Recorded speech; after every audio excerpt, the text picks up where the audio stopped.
Hello everyone. आप सभी को एसपी गुरु एग्रीकल्चर एग्रो करियर के माध्यम से हमारे चैनल पर स्वागत है। आज के लेक्चर में हम लोग सॉइल के फिजिकल प्रॉपर्टी के बारे में डिस्कस करने वाले हैं। और सॉइल का जो फिजिकल प्रॉपर्टी आज हम लोग ले रहे हैं वो है हमारा सॉइल डेंसिटी और पोरोसिटी के बारे में डिस्कस करेंगे। साथ में सबसे पहले हम देखेंगे कि इस टॉपिक से किस प्रकार के क्वेश्चंस एग्जाम में पूछे जा सकते हैं।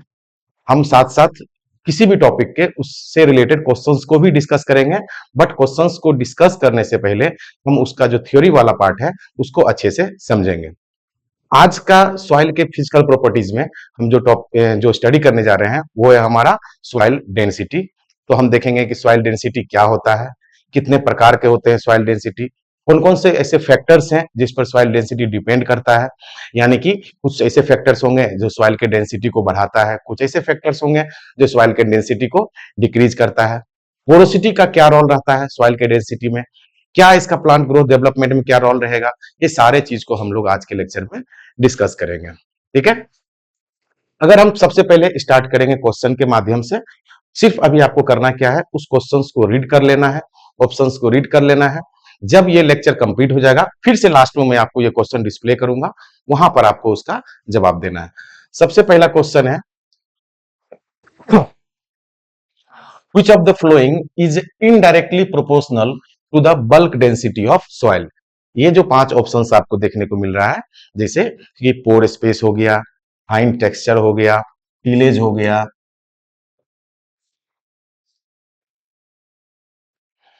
पोर space, fine texture, tillage, organic matter और ऑल ऑफ द अबव। तो आपको बताना है कि इनमें से कौन से फैक्टर्स हैं जो इनडायरेक्टली प्रोपोर्शनल होते हैं सॉइल के बल्क डेंसिटी से। ठीक है, उसके बाद आपने देख लिया क्वेश्चंस। ये जवाब आपको अभी नहीं देना है, जब लास्ट में लेक्चर कंप्लीट हो जाएगा मैं फिर से इस चीज को डिस्प्ले करूंगा, वहां पर आपको इसका जवाब देना है। नेक्स्ट जो हमारा सवाल है वो है, what is the size of capillary pore. Capillary pore का साइज कितना होता है।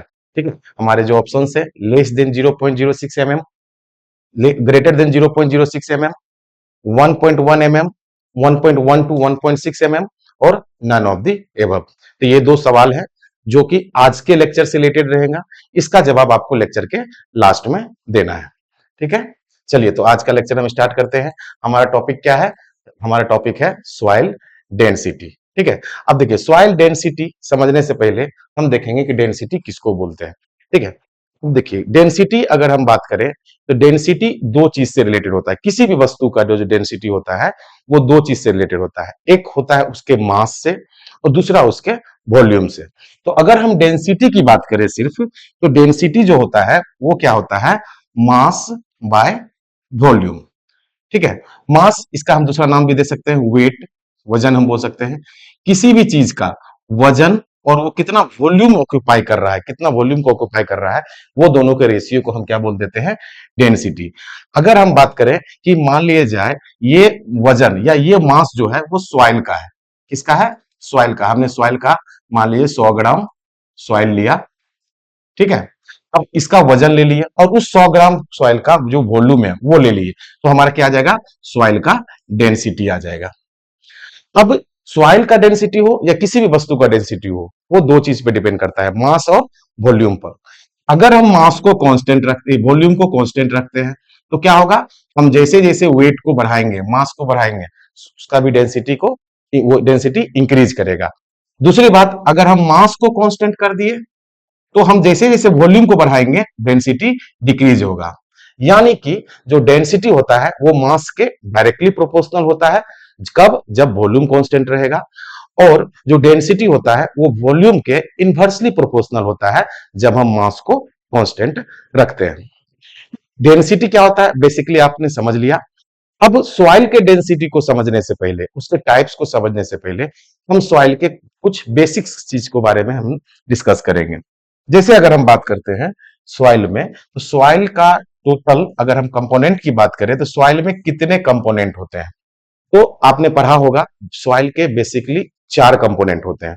कौन कौन होते हैं, एक होता है हमारा ऑर्गेनिक मैटर, दूसरा होता है हमारा मिनरल्स, तीसरा सॉइल एयर और चौथा सॉइल वाटर। आपने स्टेट्स ऑफ मैटर पढ़ा होगा, कि टोटल कितने फेजेज होते हैं, 3 फेज होते हैं, सॉलिड, लिक्विड एंड गैस। तो जो हमारा सॉइल होता है ना, वो थ्री जो हमारा सॉइल होता है वो 3 फेज स्टेज में रहते हैं। मीन्स यहां भी आपको सॉलिड, लिक्विड और गैस देखने को मिलेगा। जैसे हम कंपोनेंट की बात कर लेते हैं, तो देखिए जो हमारा मिनरल्स है वो कितना है, 45% है। ऑर्गेनिक मैटर कितना है, 5% है।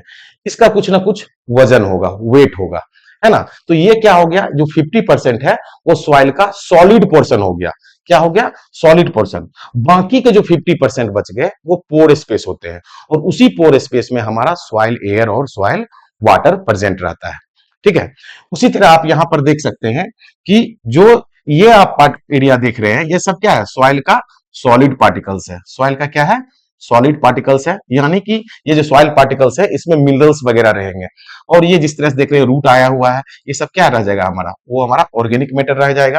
ठीक है। बाकी ये जो जगह आप खाली देख रहे हैं वो सारे सारे सारे क्या है हमारे, वो हमारे पोर स्पेस है। क्या है, पोर स्पेस। क्या होता है पोर स्पेस, पोरोसिटी क्या होता है, वो सब चीज हम आगे डिस्कस करने वाले हैं। चलिए, तो अब हम आ जाते हैं किस पर, डेंसिटी पर आ जाते हैं। ठीक है। आपने देख लिया कि सॉइल के अंदर दो चीज है। क्या क्या है, एक सॉलिड पार्टिकल्स है जिसके अंदर ऑर्गेनिक मैटर और सॉइल के मिनरल्स आते हैं, और एक पोर स्पेस है जिसमें क्या रहता है, पानी मतलब सॉइल एयर और सॉइल वाटर रहता है। डेंसिटी क्या होता है वो भी आपको समझ में आ गया। अब हम डिस्कस करने जा रहे हैं टाइप्स ऑफ सॉइल डेंसिटी, है ना, कितने प्रकार के सॉइल के डेंसिटी होते हैं। तो सॉइल का डेंसिटी मेनली दो प्रकार का होगा, एक पार्टिकल डेंसिटी और दूसरा बल्क डेंसिटी। तो सबसे पहले जो हम डिस्कस करेंगे वो है हमारा पार्टिकल डेंसिटी। ठीक है। अब देखिए, जब हम पार्टिकल डेंसिटी की बात करते हैं तो अभी आपने क्या देखा, देखिए जैसे ये सॉइल है, ये सॉइल का क्या हो गया, पार्टिकल्स हो गया, है ना। सॉइल में पार्टिकल्स होते हैं, सैंड, सिल्ट, क्ले, ये सब क्या है हमारा, सॉइल का पार्टिकल्स है। ठीक है। और इसके बीच में जो जगह है उसको हम बोलते हैं पोर स्पेस। वो वहां क्या रहता है, पोर्स रहते हैं। क्या बचे हुए रहते हैं, पोर। जब आप पार्टिकल डेंसिटी की बात करेंगे, किसकी बात कर रहे हैं, पार्टिकल डेंसिटी। तो डेंसिटी है तो ऑब्वियस बात है कि हम क्या लेंगे, मास लेंगे और वॉल्यूम लेंगे। बट यहां महत्व क्या रखता है कि आखिरकार जब हम पार्टिकल डेंसिटी ले रहे हैं, किसका मास लेंगे और किसका वॉल्यूम लेंगे। तो जो आप ये सॉइल का पार्टिकल्स देख रहे हो, है ना, उसके बीच का पोर स्पेस को छोड़ दीजिए, जो सॉइल का पार्टिकल्स है हम सिर्फ उसका ही वजन लेंगे, उसका ही मास लेते हैं। और जो हम वॉल्यूम लेंगे वो भी सिर्फ किसका लेंगे, जो सॉइल का पार्टिकल्स है या जो सॉलिड वाला हिस्सा है, हम सिर्फ उसी का वजन भी लेते हैं, मास भी लेते हैं, और हम वॉल्यूम भी किसका लेते हैं, जो सॉलिड वाला हिस्सा है सिर्फ उसका लेते हैं। ठीक है ना। तब जो डेंसिटी आता है वो कौन सा डेंसिटी कहलाता है, हमारा पार्टिकल डेंसिटी कहलाता है। पार्टिकल डेंसिटी का एक और नाम भी है, रियल डेंसिटी भी हम बोलते हैं। पार्टिकल डेंसिटी को क्या बोलते हैं, रियल डेंसिटी भी बोलते हैं। ठीक है। अब देखिए, तो यहां पर सोचने वाली बात है कि जब हम पार्टिकल डेंसिटी की बात कर रहे हैं, वहां पर जो हम सॉइल का मास ले रहे हैं या वेट ले रहे हैं, वो सॉइल के सिर्फ पार्टिकल्स का ले रहे हैं। सॉइल पार्टिकल्स है, इसके मतलब है कि उसमें मिनरल्स वगैरह होगा, है ना। तो आपने पढ़ा होगा कि जो मिनरल्स होते हैं वो भी दो प्रकार के होते हैं, किसके आधार पर, स्पेसिफिक ग्रेविटी के आधार पर। स्पेसिफिक ग्रेविटी के आधार पर, स्पेसिफिक ग्रेविटी के आधार पर जो मिनरल्स होते हैं वो दो प्रकार के होते हैं। एक कौन, लाइट मिनरल्स होते हैं जिसका स्पेसिफिक ग्रेविटी लेस देन 2.85 होता है, और एक हैवी मिनरल्स होता है जिसका स्पेसिफिक ग्रेविटी 2.85 से ज्यादा होता है। ऐसा सॉइल लिए पार्टिकल्स का वजन हम लिए हैं जिसमें हैवी मिनरल्स ज्यादा है, इसका मतलब मास क्या हो जाएगा, ज्यादा हो जाएगा। तो जो सॉइल में हैवी मिनरल्स रहेंगे उस सॉइल का पार्टिकल डेंसिटी क्या रहेगा, ज्यादा रहेगा। ठीक है। ये था हमारा किसके बारे में, पार्टिकल डेंसिटी के बारे में। एक बार देख लेते हैं क्या होता है, मास per unit volume of solid. जो हम मास ले रहे हैं किसका ले रहे हैं, सिर्फ हम सॉलिड का मास ले रहे हैं और सॉलिड का ही वॉल्यूम ले रहे हैं। जो पार्टिकल डेंसिटी होता है वो डिपेंड करता किस किस पर डिपेंड करेगा, जो उसमें सॉइल में कौन सा मिनरल्स है। अगर हैवी मिनरल्स है तो पार्टिकल डेंसिटी ज्यादा होगा, और लाइट मिनरल्स है तो पार्टिकल डेंसिटी कम होगा। जनरली अगर हम बात करते हैं पार्टिकल डेंसिटी का, तो उसका जो वैल्यू आता है वो हमारा कितना रहेगा 2.6 से 2.7 ग्राम पर सीसी रहता है। ठीक है, ग्राम पर सीसी क्या है, इसका यूनिट है। ठीक है, देख लीजिए इसका वॉल्यूम कितना है, वैल्यू कितना आएगा 2.6 से 2.7 ग्राम पर सीसी। उसके बाद अगर हम बात करते हैं ऐसा सॉइल जिसमें हैवी मिनरल्स रहेंगे, उसका पार्टिकल डेंसिटी क्या रहेगा, ज्यादा रहेगा। ठीक है, ये देखिए हमारा सॉइल के पार्टिकल्स आ गए और उसके जो है पार्टिकल डेंसिटी। जैसे देखते हैं हम कोर्स सैंड का जो पार्टिकल डेंसिटी है कितना है 2.655, फाइन सैंड का 2.659, सिल्ट का 2.789, क्ले का 2.837। ये क्या है हमारा पार्टिकल डेंसिटी का वैल्यू है अलग अलग सॉइल के पार्टिकल्स के लिए। ठीक है, तो आपने यहां पर ये देखा कि सिंपली अगर एक समराइज वे में देखें तो सॉइल में दो पोर्शन होते हैं, एक सॉलिड पोर्शन होते हैं और एक पोर स्पेस होते हैं। जब हम पार्टिकल डेंसिटी की बात करते हैं तो हम सिर्फ सॉलिड पोर्शन का वजन लेंगे, मास लेंगे और उसी का सिर्फ वॉल्यूम भी लेंगे। ठीक है, तो जो आएगा हमारा पार्टिकल डेंसिटी आएगा। पार्टिकल डेंसिटी में हमें देखने को मिला कि जो सैंड होते हैं उसका पार्टिकल डेंसिटी, कोर्स सैंड जो है उसका पार्टिकल डेंसिटी सबसे कम होता है, जबकि क्ले का जो होता है as compare to sand particle density ज्यादा होता है। ये मैं बात किसका कर रहा हूं, पार्टिकल डेंसिटी की बात कर रहा हूं। ठीक है, तो ये चीज किसकी जानकारी दी है मैंने आपको, अभी हमने डिस्कस किया पार्टिकल डेंसिटी के बारे में। अब हम जो डिस्कस करने जा रहे हैं वो कौन सा आएगा हमारा, वो आएगा बल्क डेंसिटी। देखिए अभी जब आपने पार्टिकल डेंसिटी पढ़ा वहां पर आपने देखा कि पार्टिकल डेंसिटी में आपने मास जो लिया वो सॉलिड का लिया और वॉल्यूम भी जो लिया वो भी सॉलिड का लिया। हालांकि आप मान लीजिए ये सॉइल है, ये सॉइल का सैंपल है, ये सॉइल का पार्टिकल्स है।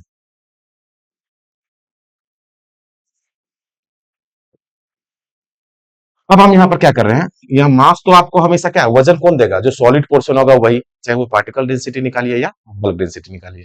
अगर हम वही बल्क डेंसिटी की बात करें, हमने मास ले लिया। अब यहां जो वॉल्यूम ले रहे हैं, पार्टिकल डेंसिटी में आपने क्या किया था, जो वॉल्यूम लिया था वो सिर्फ ये सॉलिड वाले हिस्सा का लिया था। यहां पर ये कंप्लीट वॉल्यूम लेना पड़ेगा, जो बीच का पोर स्पेस है वो भी। इस वॉल्यूम क्या होगा, सॉलिड स्पेस का भी लेंगे हम प्लस पोर स्पेस का भी लेंगे, पोर स्पेस का भी हम वॉल्यूम लेंगे। यानी कि बल्क डेंसिटी के केस में सॉलिड सॉइल का सॉलिड पोर्शन भी कवर होगा वॉल्यूम में और उसका पोर स्पेस भी कवर होगा, यानी कि वॉल्यूम बढ़ जाएगा। जब वॉल्यूम बढ़ जाएगा तो डेंसिटी घट जाएगा। यानी कि जो अगर हम एक सॉइल का सैंपल सपोज ये लिए हमने, ये इसका 100 ग्राम सॉइल का सैंपल लिए और इसी सॉइल का हम पार्टिकल डेंसिटी निकाले। ठीक है, तो मास तो दोनों जगह क्या होगा, यहां भी 100 ग्राम लेंगे हम, यहां भी बल्क डेंसिटी में भी 100 ग्राम लेंगे। बट यहां पार्टिकल डेंसिटी वाले केस में जो हमने वॉल्यूम लिया वो सिर्फ सॉलिड का लिया, बट वही बल्क डेंसिटी वाले केस में हमने सॉलिड प्लस पोर स्पेस दोनों का वॉल्यूम लिया है, यानी कि वॉल्यूम इसमें बढ़ गया, तो इसलिए बल्क डेंसिटी का वैल्यू घट जाएगा। ठीक है, जनरली बल्क डेंसिटी का जो वैल्यू आएगा वो आपका पार्टिकल डेंसिटी से आधा रहेगा। कितना रहेगा, आधा रहेगा। यानी कि पार्टिकल डेंसिटी का वैल्यू जो हमने जनरली लिया था 2.6 लिया था, तो यहां पर हमारा बल्क डेंसिटी का जो वैल्यू आएगा वो 1.3 आएगा। कितना आएगा, 1.3। ठीक है, चलिए देख लेते हैं थोड़ा सा इसका इंपॉर्टेंट पॉइंट। ये मास पर यूनिट वॉल्यूम है, वॉल्यूम हमने क्या लिया है, सॉलिड स्पेस का भी लिया है और हमने वॉल्यूम पोर स्पेस का भी लिया है। ठीक है, जो वैल्यू होता है बल्क डेंसिटी का वो हमेशा छोटा होगा पार्टिकल डेंसिटी की तुलना में, जनरली आधा होता है किसके तुलना में, पार्टिकल डेंसिटी की तुलना में। अब हम बात करते हैं कि अगर हम प्लांट पार्टिकल डेंसिटी और बल्क डेंसिटी की बात करें, तो जो बल्क डेंसिटी होता है प्लांट के या क्रॉप के पॉइंट ऑफ व्यू से बल्क डेंसिटी ज्यादा इंपॉर्टेंट होता है। रीजन क्या होता है कि बल्क डेंसिटी में आप पोर स्पेस को भी काउंट करते हैं। पोर स्पेस ये वही जगह है जहां पर पानी और हवा रहता है, जहां पर गैसेज यानी कि एयर रहेगा और वाटर रहेगा, और प्लांट के प्रॉपर ग्रोथ और डेवलपमेंट के लिए सॉइल एयर और सॉइल वाटर बहुत ही अहम रोल प्ले करता है। जबकि पार्टिकल डेंसिटी की तुलना में हम कहीं भी पोर स्पेस की चर्चा नहीं किए थे। तो बल्क डेंसिटी जो होगा वो क्रॉप डेवलपमेंट के लिए ज्यादा इंपॉर्टेंट होता है as compare to particle density. Generally इसका वैल्यू मैंने बताया 1.3 ग्राम पर सीसी होगा। ठीक है, देखिए जब बल्क डेंसिटी आया तो हमने क्या बताया आपको कि यहां पर जो है हम वॉल्यूम में पोर स्पेस को भी इंक्लूड करते हैं। ठीक है, तो आप यहां देखिए बल्क डेंसिटी सैंडी का कितना होता है 1.6 होता है। ठीक है, उसी में पोर स्पेस देखिए कितना हो जाएगा 40% है। सैंडी लोम का 1.5 है बल्क डेंसिटी, तो पोर स्पेस कितना हो जाएगा 44। सिल्ट फिर लोम का देखिए तो 1.4 है बल्क डेंसिटी, 47% है पोर स्पेस। सिल्ट लोम का 1.3 है बल्क डेंसिटी, तो 50% है पोर स्पेस। इस तरह लास्ट में क्ले का देखिए सबसे कम है बल्क डेंसिटी, तो क्ले में जो पोर स्पेस है वो सबसे ज्यादा है। कहने का मतलब यह है कि जब आप पार्टिकल डेंसिटी की बात किए, पार्टिकल डेंसिटी में आपने क्या देखा था कि सैंड और क्ले में क्ले का सबसे ज्यादा होता है particle density, but bulk density किसमें ज्यादा होता है सैंड में होता है, और क्ले में बल्क डेंसिटी सबसे कम होता है 1.1। अब सिंपल सी बात है कि आप जरा यहां समझिए कि सपोज ये हमारे सॉइल का सॉलिड पोर्शन है, ये रहा सॉइल का 50% क्या है सॉलिड है और 50 पोर स्पेस है। तो जैसे हमारा क्या होगा पोर स्पेस को हम बढ़ाएंगे तो सॉलिड वाला जगह क्या होगा कम होगा, सॉलिड वाला जगह हमारा कम होगा। यानी कि जैसे जैसे बल्क डेंसिटी घटेगा, बल्क डेंसिटी घटेगा, पोरोसिटी क्या होगा हमारा इंक्रीज होगा। क्या होगा पोरोसिटी हमारा इंक्रीज हो जाएगा, यानी कि बल्क डेंसिटी और पोरोसिटी में इनवर्स रिलेशन होगा। क्या होगा इनवर्स, जिसका बल्क डेंसिटी कम होगा उसमें पोर स्पेस ज्यादा होगा। यही कारण है कि क्ले सॉइल में क्या होता है बल्क डेंसिटी कम होता है और पोर स्पेस ज्यादा होता है। पोर स्पेस ज्यादा होने के कारण वहां पोर्स ज्यादा रहेंगे तो ज्यादा वाटर को होल्ड भी करेगा। इसके और भी रीजन है जो आगे हम डिस्कस करेंगे। तो अब ऐसे कौन कौन से फैक्टर्स हैं जिस पर कि हम ये टॉपिक आगे डिस्कस करने वाले हैं पोरोसिटी वाला। ठीक है, अभी हम डिस्कस कर रहे हैं कौन सा बल्क डेंसिटी। तो बल्क डेंसिटी की अगर हम बात करें तो ऐसा कौन कौन से फैक्टर्स है जिस पर बल्क डेंसिटी डिपेंड करता है। सबसे पहले क्या आता है हमारा ऑर्गेनिक मैटर आता है कि अगर हम सॉइल में ऑर्गेनिक मैटर डालें क्या होगा बल्क डेंसिटी पर सर, बल्क डेंसिटी घटेगा या बल्क डेंसिटी बढ़ेगा। तो देखिए जैसे आपने सॉइल में ऑर्गेनिक मैटर डाला तो क्या हो जाएगा उस पर माइक्रोबियल एक्टिविटी बढ़ जाएगा। माइक्रोबियल एक्टिविटी बढ़ जाएगा यानी कि वो जो ऑर्गेनिक मैटर को डिकम्पोज करना शुरू करेगा। ऑर्गेनिक मैटर फिर सॉइल के स्ट्रक्चर को इंप्रूव करेगा, उसको एक ग्रेनुलर स्ट्रक्चर प्रदान करेगा। ग्रेनुलर स्ट्रक्चर का मतलब ये हो गया कि वहां पर पोरस स्ट्रक्चर तैयार करेगा, मतलब हवादार, यानी कि पोर स्पेस वहां बढ़ जाएगा। अब जैसी पोर स्पेस बढ़ा तो अभी आपने पढ़ा था कि बल्क डेंसिटी और पोर स्पेस में इनवर्स रिलेशन होता है। तो जैसे पोरोसिटी बढ़ेगा तो बल्क डेंसिटी क्या हो जाएगा डिक्रीज हो जाएगा। यानी कि अगर हम ऑर्गेनिक मैटर को ऐड करते हैं तो बल्क डेंसिटी क्या हो जाएगा सॉइल का घटेगा। क्या होगा घटेगा। उसी तरह अगर हम बात करते हैं फिर से सॉइल टेक्सचर, देखिए जो हमारे सॉइल है उसमें तीन प्रमुख पार्टिकल्स होते हैं सैंड सिल्ट एंड क्ले। अगर इसकी साइज की बात करें तो सबसे बड़ा साइज सैंड का होगा, उससे छोटा सिल्ट और सबसे छोटा जो होगा क्ले। क्ले बहुत ही फाइनर टेक्सचर का होता है। तो जितना फाइनर टेक्सचर आएगा, टेक्सचर जितने फाइनर होंगे पोर स्पेस उनका उतना बढ़ता चला जाएगा, और जैसी पोर स्पेस बढ़ा तो बल्क डेंसिटी घटेगा। तो फाइनर टेक्सचर की तरफ हम जाएंगे, पोरोसिटी बढ़ने के कारण बल्क डेंसिटी क्या होगा घट जाएगा। पिछले स्लाइड में आपने देखा भी था कि जो क्ले पार्टिकल्स हैं उसके पोरोसिटी ज्यादा थे और बल्क डेंसिटी कम था। तो क्या है reason, more the finer texture, जितना ज्यादा फाइनर टेक्सचर होगा पोरोसिटी उसका उतना बढ़ेगा और बल्क डेंसिटी घट जाएगा।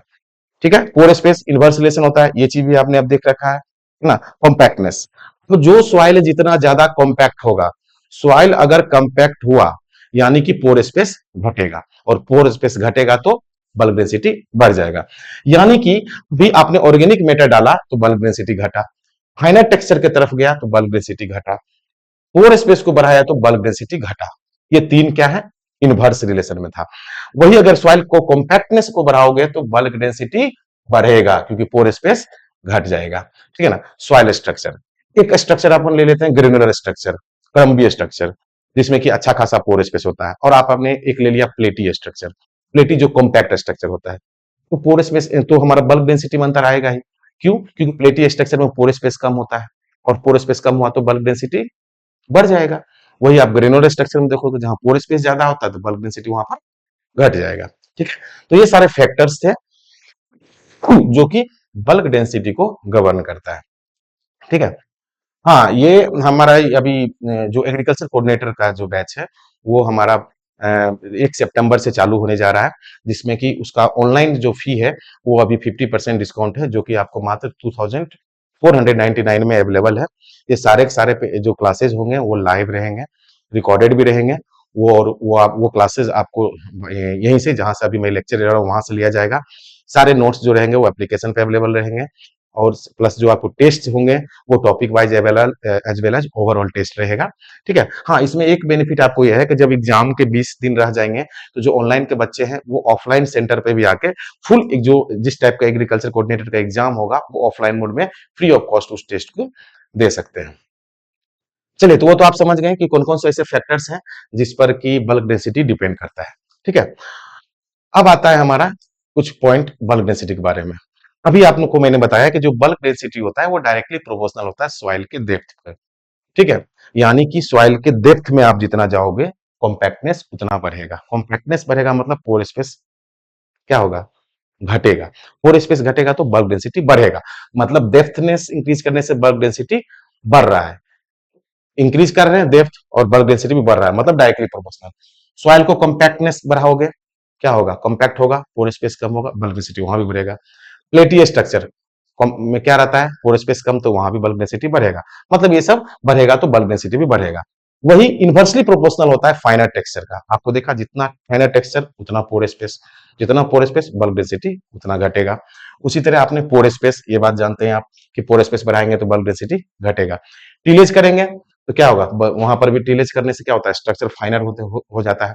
फाइनर होगा तो क्या होगा, पोर स्पेस बढ़ जाएगा। पोर स्पेस बढ़ेगा तो बल्क डेंसिटी घट जाएगा। रिगार्डिंग ऑर्गेनिक मैटर मैंने भी आपको बताया था कि ऑर्गेनिक मैटर डालने से बल्क डेंसिटी घटता है।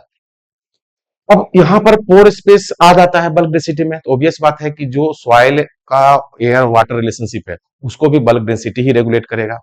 अभी जब आपको मैं सॉइल वाटर पढ़ाऊंगा तो वहां पर मैं आपको बताऊंगा इनफिल्ट्रेशन, पर्कुलेशन, लीचिंग, सीपेज, ये सब चीज से को भी कौन रेगुलेट करता है, हमारा पोर स्पेस रेगुलेट करता है। तो ये वाला जो इनफिल्ट्रेशन, पर्कुलेशन वाला सब टॉपिक है ये हम लोग सॉइल वाटर में पढ़ेंगे। बट ध्यान रखिएगा कि जो बल्क डेंसिटी होता है ये डायरेक्टली रिलेटेड होता है इनफिल्ट्रेशन से, पर्कुलेशन से, लीचिंग से, सीपेज से, ये सारा टॉपिक। ठीक है।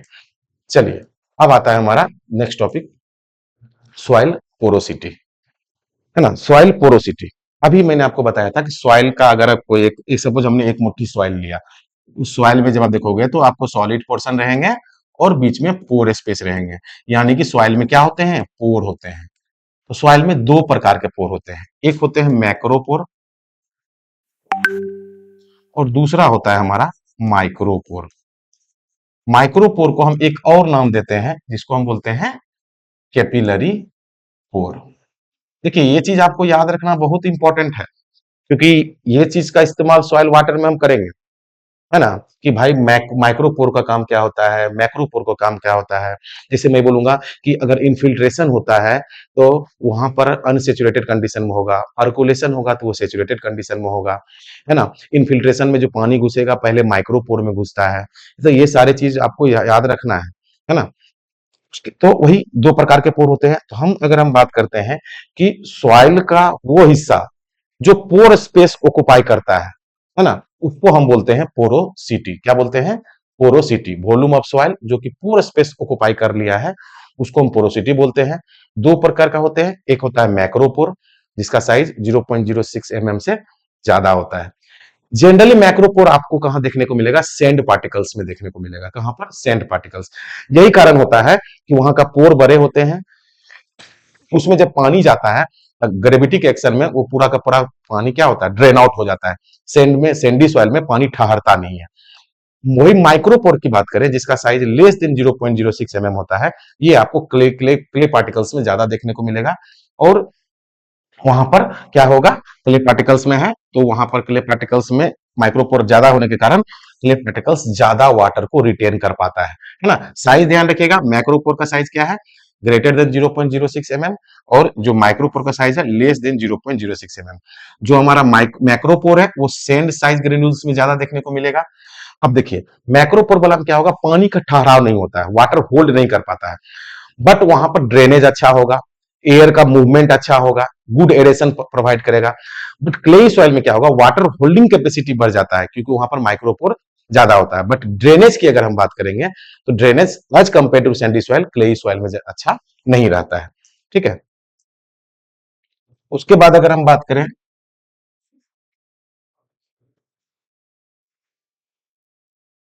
ये बता चुका हूं कि सैंडी सॉइल में मैक्रोपोर ज्यादा होगा और क्लेई सॉइल में कौन सा ज्यादा रहेगा, हमारा आपका माइक्रोपोर। ठीक है, अब देखिए, अब अगर सवाल आता है कि ऐसा कौन कौन सा फैक्टर्स है जिस पर पोरोसिटी डिपेंड करता है, तो सिंपल सी बात है कि ऐसे फैक्टर्स जो कि बल्क डेंसिटी के डायरेक्टली प्रोपोर्शनल थे, पोरोसिटी के इनडायरेक्टली हो जाएंगे, क्योंकि बल्क डेंसिटी और पोरोसिटी में क्या रिलेशन है, इनवर्स रिलेशन है।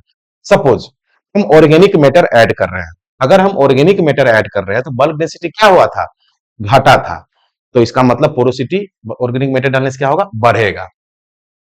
उसी तरह फाइनर टेक्सचर की तरफ जा रहे थे तो बल्क डेंसिटी घट रहा था, पोरोसिटी क्या हो जाएगा, बढ़ जाएगा।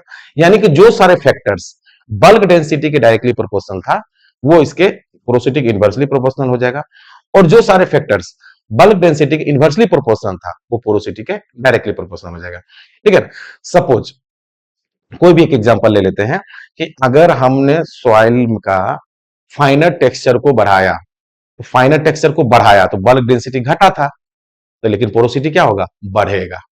ठीक है, तो ये थे हमारे किसके बारे में, पोरोसिटी के बारे में। अगर आपको पोरोसिटी कैलकुलेट करना है तो आपको पता है कि सॉइल में क्या रहता है, पोर स्पेस रहता है और सॉलिड स्पेस रहता है, दोनों को अगर मिला दे तो 100% हो जाएगा। पोर स्पेस निकाला रहेगा तो हम क्या करेंगे, 100, सॉइल में दो ही चीज होते हैं, एक होते हैं पोर स्पेस और दूसरा सॉलिड स्पेस, दोनों को जोड़ देंगे तो 100% आएगा। हमको सिर्फ अगर निकालना है पोर स्पेस का परसेंटेज तो क्या हो जाएगा, 100 माइनस सॉलिड का स्पेस। सॉलिड स्पेस निकालने के लिए क्या करते हैं हम, सिंपल सी बात है, परसेंटेज अगर आप सॉलिड का निकाल रहे हैं तो कुछ नहीं करना है, bulk density bye particle density into 100। ठीक है, तो वही चीज को यहां पुट कर दीजिए कि परसेंटेज सॉलिड स्पेस में 100 minus bulk density bye particle density into 100, 100 bracket 1 minus bulk density bye particle density. ये आपको परसेंटेज पोर स्पेस निकालने का आपका क्या है, ये फॉर्मूला है, जिस पर आपको रेगुलर क्लास में क्वेश्चंस भी कराए जाएंगे। ठीक है, तो अभी आपने पढ़ा कि पार्टिकल डेंसिटी किसको बोलते हैं, बल्क डेंसिटी किसको बोलते हैं, कौन कौन से ऐसे फैक्टर्स हैं जिस पर इन चीजें डिपेंड करता है, कौन सा ज्यादा इंपॉर्टेंट होता है प्लांट के पॉइंट ऑफ व्यू से, है ना। फिर पोरोसिटी क्या होता है, कितने प्रकार के पोर स्पेस होते हैं, सैंड में कौन सा पोर ज्यादा होता है, क्ले में कौन सा पोर ज्यादा होता है, और कौन कौन से फैक्टर्स हैं जिस पर पोरोसिटी डिपेंड करता है। लेक्चर के शुरुआत में हमने कुछ क्वेश्चंस को डिस्प्ले किया था, आप देखिए उसको सॉल्व करके।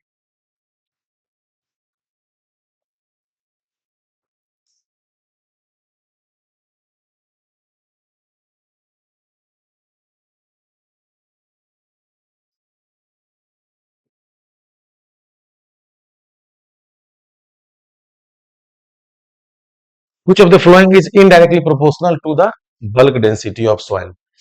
पोर स्पेस, हाँ या ना, पोर स्पेस बढ़ाइएगा तो बल्क डेंसिटी घटेगा, फाइनाइट टेक्सचर बढ़ाइएगा तो बल्क डेंसिटी घटेगा, टिलेज कीजिएगा तो बल्क डेंसिटी घटेगा, ऑर्गेनिक मैटर डालिएगा तो बल्क डेंसिटी घटेगा। मतलब हर एक चीज को बढ़ाने से बल्क डेंसिटी घट रहा है, तो मतलब एक चीज बढ़ाने से घट रहा है, मतलब इनडायरेक्ट रिलेशन है। तो हमारा आंसर क्या हो जाएगा, ऑल ऑफ दी एबव। हमारा राइट आंसर क्या हो जाएगा, all of the above. Next question है हमारा, what is the size of capillary pore. अब कैपिलरी पोर हम किसको बोले थे, माइक्रोपोर का, और माइक्रोपोर का साइज मैंने आपको क्या बताया था, लेस देन 0.06 mm, कितना, लेस देन 0.06 mm। ठीक है, चलिए मिलते हैं नेक्स्ट लेक्चर में, थैंक यू।